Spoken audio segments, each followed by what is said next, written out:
किसी ने बड़े कमाल की बात कही है कि मां वो बैंक है जहां हर दुख को जमा किया जा सकता है, और हमारे पापा वो क्रेडिट कार्ड हैं जहां बैलेंस नहीं होता है तब भी सपनों को पूरा किया जाता है। नमस्ते दोस्तों, मेरा नाम है आरजे कार्तिक और आपके लिए एक छोटी सी कहानी। ये कहानी एक ऐसे व्यक्ति की जो कोविड की वजह से हॉस्पिटलाइज्ड थे, काफी दिनों से अस्पताल में थे और एक नेगेटिव रिपोर्ट का इंतजार कर रहे थे कि काश वो रिपोर्ट आ जाए और मैं घर चला जाऊं। वहां रह करके परेशान हो गए थे। हॉस्पिटल में जो सबसे छोटा कमरा था, आइसोलेशन रूम, उसमें इन्हें रखा गया था। वहां इनसे मिलने के लिए कोई नहीं आता था, उजाला भी बड़ा कम आता था, एंटरटेनमेंट का कोई सोर्स नहीं था, बोर होते रहते थे। यहां तक कि खाना भी इनको प्लेट नीचे सरका दी जाती थी और इन तक भोजन पहुंच जाता था। बड़ी परेशानी में थे, यूं कहिए कि अपनी जिंदगी के सबसे बुरे दौर से गुजर रहे थे। फाइनली दवाइयों ने असर किया, इनकी दुआओं ने असर किया, घर वाले जो दुआ कर रहे थे उसका असर हुआ और इनकी नेगेटिव रिपोर्ट आ गई। जब इनको नेगेटिव रिपोर्ट सौंपी गई कि अब आप कोविड नेगेटिव हो गए हैं, अब आप घर जा सकते हैं, हॉस्पिटल का स्टाफ जब मुस्कुरा करके इनको गुलदस्ता दे रहा था, बुके दे रहा था, तालियां बज रही थी कि क्या बात है, आप तो कोरोना को हरा करके आ गए, आपने जंग जीत ली। तब ये बंदा बहुत ज्यादा चिंता में था, टेंशन में था। इसके चेहरे पर वो गंभीर भाव थे जो बता रहे थे कि कोई ना कोई बड़ी दिक्कत है। हॉस्पिटल वाले समझ नहीं पा रहे थे कि अब क्या चिंता है, अब तो नेगेटिव रिपोर्ट मिल गई। एक गाड़ी में बैठा घर जाने के लिए और पूरे रास्ते एक इंसान के बारे में सोचता चला जा रहा था। जब घर पहुंचा तो दरवाजे पर इसकी पत्नी खड़ी थी, बड़ी मुस्कान के साथ में स्वागत करने के लिए अपने पति का। छोटे बच्चे खड़े थे कि पापा आ गए, पापा आ गए। ये व्यक्ति ना बच्चों से मिला ना अपनी पत्नी से मिला, सीधा घर में आखिरी में गया। उस घर में सबसे कोने में एक छोटा कमरा था जिसमें उजाला ढंग से नहीं पहुंचता था, जहां कोई जाता नहीं था। उस कमरे में वो इंसान थी जिनके बारे में सोचता आ रहा था। कमरे में गया और जाकर के पैरों में गिर गया और माफी मांगने लगा कि माफ कर दो मां, हमने आपके साथ में बहुत बुरा किया। अभी जब मैं अस्पताल में आइसोलेशन में था, बहुत दिनों से वहां पर था, तो मुझे समझ में आया कि हमने तो आपको 5 सालों से आइसोलेशन में रखा है। पापा के जाने के बाद में आपको यहाँ छोटा सा कमरा दे दिया और ऐसे आपके साथ बिहेव किया जैसे हम जानते नहीं, आपसे कोई मिलने के लिए नहीं आता था। मुझे अब समझ में आया कि आइसोलेशन क्या होता है, वो एक छोटा सा कमरा, उसमें रहना क्या होता है। मैं तो 20, 25, 30 दिन रहा हूं, आप तो 5 सालों से यहां पर हो। मैं माफी चाहता हूं, गिड़गिड़ा रहा था, रोता चला जा रहा था और आखिरकार इसने वो लाइन कह दी जो अब तक ये कह नहीं पा रहा था बीवी के डर से। इसने कहा कि मां, अब आप हमारे साथ में रहेंगी, हम सब साथ में रहेंगे, आपको आइसोलेशन में रहने की जरूरत नहीं है। आपको पता है ये सब मुझे कहां से ज्ञान आया, ये कब समझ में आया? जब ये मेरे हाथ में नेगेटिव रिपोर्ट आई, वो कागज उसके हाथ में था। वो कह रहा था कि ये नेगेटिव रिपोर्ट जिसके इंतजार में वहां हर दिन मैं तड़प रहा था, हर दिन मैं प्रार्थना कर रहा था कि एक बार नेगेटिव हो जाऊं, घर चला जाऊं। अब मुझे समझ में आया कि आइसोलेशन में रहना, वो छोटे से कमरे में रहना, बंद कमरे में जहां घुटन हो रही है, वहां पर रहना कितना टफ है। मैं माफी चाहता हूं मां, आपका स्वागत है उसी जिंदगी में जो आपने हमें दी थी। छोटी सी कहानी खत्म हो चुकी है, लेकिन एक बहुत इंपॉर्टेंट मैसेज है। हम में से बहुत सारे लोग कई दफा अपनों से दूर हो जाते हैं, रीजन चाहे जो भी रहा हो। लाइफ में कभी भी माँ बाप से दूर मत होइएगा, उनके लिए हमेशा रिस्पेक्ट रखिएगा, हमेशा दिल में प्यार रखिएगा, क्योंकि माँ और बाप ये 2 व्यक्ति हैं, हमारे मम्मी पापा, जो हमसे निस्वार्थ बहुत सारा प्यार करते हैं। इन्हें बदले में कुछ नहीं चाहिए, आपसे कोई डिमांड नहीं है, बस ये चाहते हैं, ऊपर वाले से प्रार्थना करते हैं कि हमारे बच्चे हमसे ज्यादा आगे बढ़ें, उन्हें दुनिया की हर खुशी मिले, हमसे बेहतर करके दिखाएं। यही वो लोग हैं जो चाहते हैं कि हम उनसे बेहतर करें। किसी ने बड़े कमाल की बात कही है कि अवसर और सूर्योदय में एक ही समानता है, देर करने वाले हमेशा इन्हें खो देते हैं। हाय गाइस, मैं हूं आरजे कार्तिक। एक छोटी सी कहानी, ये कहानी है मनीष नाम के लड़के की, जो मिडिल क्लास फैमिली में पैदा हुआ, जो 12th क्लास तक टॉप करता जा रहा था। कमाल का बच्चा, पढ़ने लिखने में सबसे आगे। फैमिली को उस पर गर्व था, फैमिली को लगता था कि ये बच्चा जब बड़ा हो जाएगा तो कुछ कमाल करेगा, हम लोगों की लाइफ बदल देगा, हमारी फैमिली में हैप्पीनेस आ जाएगी, सब कुछ बदल देगा सिर्फ और सिर्फ ये लड़का। लेकिन वो लड़का जब 12th क्लास पास करके कॉलेज में गया तो उसकी लाइफ बदल गई। उसके आसपास ऐसे दोस्त आ गए जिन्होंने उसे बिगाड़ के रख दिया। देर रात तक पार्टी चलने लगी, घर वालों से झूठ बोल करके पैसा मंगाने लगा। घर वालों को समझ में आ रहा था, उन्होंने एक दिन इसको समझाने की कोशिश की, लेकिन मनीष ने घर वालों को डांट दिया कि आप मुझे ज्ञान मत दीजिए, मुझे सब कुछ मालूम है और आपकी ज्ञान से बात नहीं बनेगी, आप शांत रहिए, मैं अपनी जिंदगी जी लूंगा। घर वालों ने कुछ नहीं बोला।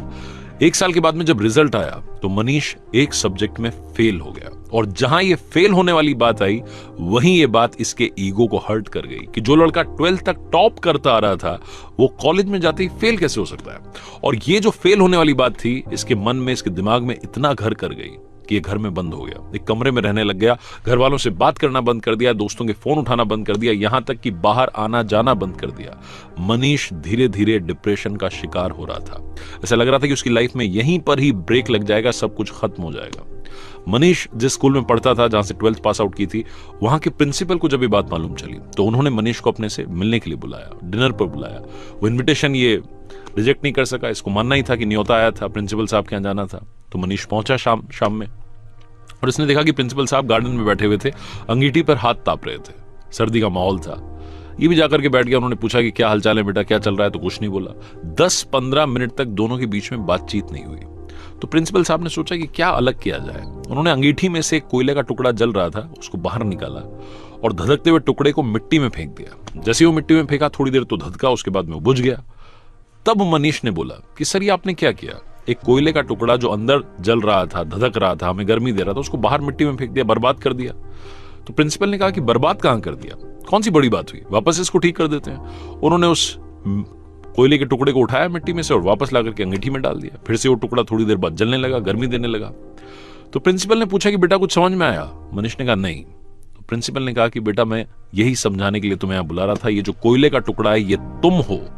तुम जब अंगीठी से बाहर आए, गलत संगति में गए, मिट्टी में गए तो बुझ गए, लेकिन वापस आकर के जल सकते हो। शर्त यह है कि अब अंगीठी में वापस आना होगा, अपनी लाइफस्टाइल बदलनी होगी, अपने दोस्त बदलने होंगे। बस इतनी सी बात तुम्हें समझाने के लिए यहां बुलाना चाहता था। मनीष को सारी बात समझ में आ गई, उसकी लाइफ बदल गई। हम में से कई सारे लोग ऐसे हैं जो डिप्रेशन का शिकार हो रहे हैं सिर्फ और सिर्फ एक घटना की वजह से। हो सकता है जिंदगी किसी मोड़ पर आप फेल हो गए हों और आपको लग रहा हो कि सब कुछ बर्बाद हो गया है, इससे आगे कुछ नहीं हो सकता। एक कोट मैंने पढ़ा था, मुझे बड़ा पसंद है, लाइफ गोज ऑन, जिंदगी चलती रहती है, so just keep going. Life goes on, so just keep going. चलते रहिए, सब कुछ अच्छा होगा, ये विश्वास रखिए। आरजे कार्तिक एक बार फिर आपसे कहेगा कि अगर फेल होना बहुत बड़ी बात है तो ऐसा मत सोचिए। फेल होने के बाद बाउंस बैक करना सबसे कमाल और सबसे जरूरी बात है। ऐसे कई सारे एग्जाम्पल्स हमारे सामने हैं जो फेल हुए लेकिन उन्होंने वापसी की। तो कम बैक करने के लिए तैयार रहिए, डिप्रेशन को टाटा बाय बाय कहिए। और किसी ने बड़े कमाल की बात कही है कि हम दिए को तो फूंक मार कर बुझा सकते हैं मगर अगरबत्ती को नहीं, क्योंकि जो महकता है उसे कौन बुझा सकता है और जो जलता है वो तो खुद ही बुझ जाता है। हाय गाइस, मैं हूं आरजे कार्तिक। एक छोटी सी कहानी, ये कहानी एक ऐसी महिला की जो कि रोजाना मंदिर जाती थी, उनका यही डेली रूटीन था। वो अपने शहर में रहें, गांव चली जाएं, किसी शादी में चली जाएं, जहां कहीं रहें, देश में रहें, विदेश में रहें, उन्हें किसी न किसी मंदिर जाकर के दर्शन करने होते थे। वो अपने शहर में जिस मंदिर में जाती थी वहां रोजाना जाती थी, ऑब्जर्व करती थी काफी कुछ। तो जब वो पहुंची मंदिर में तो उन्होंने देखा कि काफी कुछ गलत हो रहा है। उनसे उस दिन रहा नहीं गया। पंडित जी के पास गई, जाकर के बोली कि पुजारी जी प्रणाम, मेरी एक समस्या है, उसका समाधान कीजिए। तो पंडित जी ने कहा कि बताइए क्या बात हो गई, हमसे कोई गलती हो गई, यहाँ किसी ने आपसे कुछ कह दिया? तो उस महिला ने कहा कि मुझसे किसी ने कुछ नहीं कहा, लेकिन मैं यहाँ आकर के देखती हूँ कि यहाँ पर चल क्या रहा है, यहाँ पर नाटक चल रहा है। तो पुजारी जी ने कहा कि हो क्या गया, क्या बात हो गई? तो महिला ने कहा कि मुझे लगता है कि यहाँ जितने लोग आ रहे हैं वो सिर्फ यहाँ आकर के नौटंकी कर रहे हैं, क्योंकि वो आधे से ज्यादा टाइम मोबाइल चला रहे होते हैं, भगवान का वीडियो बना रहे होते हैं, फोटो खींच रहे होते हैं, खुद की फोटो खींच रहे होते हैं, मंदिर की फोटो खींच रहे होते हैं। वो भक्ति में तो लीन होते ही नहीं है, वो यहाँ सिर्फ दिखावा करने के लिए आते हैं कि हम मंदिर आ गए। कुछ लोग जो होते हैं वो गॉसिप कर रहे होते हैं, बहू की बुराई, सास की बुराई, अपने करियर की बातें, बॉस की बुराई, यहां पर गपशप चल रही होती है। यहां पर भक्ति कम होती है, दिखावा ज्यादा होता है। वो महिला अपनी शिकायत जो थी की जा रही थी। पंडित जी ध्यान से सुन रहे थे। सारी बात खत्म होने के बाद में बोले कि एक काम कीजिएगा, आपकी सारी समस्या का समाधान आपको कल मिल जाएगा, आपको बस 2 काम करने हैं। बोले कि हाँ बताइए क्या काम करने, महिला ने पूछा। तो पंडित जी ने कहा कि 2 काम कीजिएगा। पहला काम तो ये कि पैदल पैदल आप कल मंदिर आइएगा, आपकी साधन से मत आइएगा, वाहन से। और दूसरा काम, अपने घर से एक लोटे में जल भर के लाइएगा, लोटे को पूरा जल से भर लेना। बस ये ध्यान रखना है कि उसमें पानी वानी ना गिर जाए। यहां मंदिर आने के बाद में आप 3 परिक्रमा उस लोटे के साथ में कर लीजिएगा। उसके बाद में मैं आपको आपकी समस्या का समाधान दे दूंगा। महिला को जो बताया गया था उन्होंने वही किया, पैदल पैदल घर से आई, मंदिर आकर के 3 परिक्रमा की, हाथ में लोटा था, लोटे में जल था, पूरा ऊपर तक भरा हुआ था, पूरा ध्यान था कि पानी वानी ना गिर जाए, सब कुछ हो गया। उसके बाद में जाकर के पंडित जी को प्रणाम किया, बोलेंगे अब बताइए क्या उसका समाधान है, क्यों ये लोग भक्ति में लीन नहीं है, क्यों ये लोग नौटंकी करते हैं। पंडित जी ने कहा कि मेरे कुछ सवाल है, उनका जवाब दीजिए। आज जब आप आई अपने घर से मंदिर तक, क्या आपने आज किसी को गपशप करते देखा? क्या आज आपने किसी को गॉसिप करते देखा? क्या आज आपने किसी को मोबाइल चलाते, वीडियो बनाते, फोटो खींचते देखा? क्या आज आपने देखा कि कोई यहां आकर के नौटंकी कर रहा है? तो महिला ने कहा कि नहीं, मैंने आज किसी को नहीं देखा, मेरा कहीं ध्यान नहीं था। तो वो जो पंडित जी थे उन्होंने बोला कि पता है आपका ध्यान क्यों नहीं था? क्योंकि आपका सारा ध्यान इस लोटे पर था कि कहीं इसमें से पानी ना छलक जाए। आपका सारा ध्यान इस पर था कि इसके साथ में मुझे 3 परिक्रमा करनी है, क्योंकि आपका खुद का सारा ध्यान भगवान की भक्ति में था। आपका सारा ध्यान, सारा कॉन्सेंट्रेशन उस लोटे में था। आपने सारी शक्ति भक्ति वहीं पर लगा रखी थी, इसलिए आपके आसपास की दुनिया आपकी नजरों से गायब हो गई। इसीलिए आज आपने पाखंड नहीं देखा। उस महिला को समझ में आ गया कि पंडित जी क्या समझाना चाह रहे थे। दुनिया में अगर आप सक्सेस चाहते हैं, कॉन्सेंट्रेशन इज द की। एकाग्रता सबसे बड़ा मंत्र है। सबसे बड़ी सक्सेस के लिए अगर कोई बात लेकर के जाती है तो कॉन्सेंट्रेशन है। कॉन्सेंट्रेशन बढ़ाने के लिए क्या करना चाहिए, ये छोटी सी कहानी आपको बताती है कि आप अगर गोल के बारे में सोच रहे हैं तो सिर्फ गोल के बारे में सोचिए, बाकी सारी बातें अपने आप साइड हो जाएंगी।